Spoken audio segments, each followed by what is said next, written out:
Ahmet Devan, yolun aydın. Olur.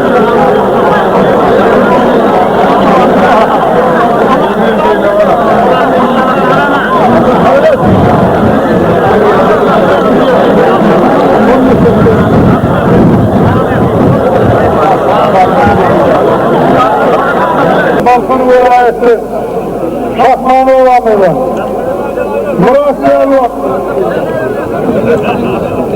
Levattın Araya koyulan her tarihi omuzundan bütün dünya Türkmenlerinin arasında Kırgızistan'da ikinci yer alıp gelen dünya oyuncu ikinci yere münasip bunun şampiyon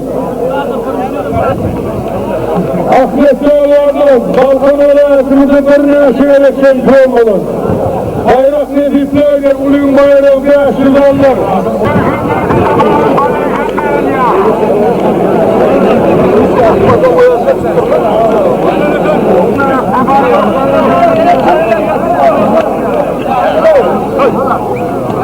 Hay Ahmet Bağlı bayrağı devriyim. Kaleci kıraktım, yıktım yıkıldım, halk kanakasından yani. Bravo.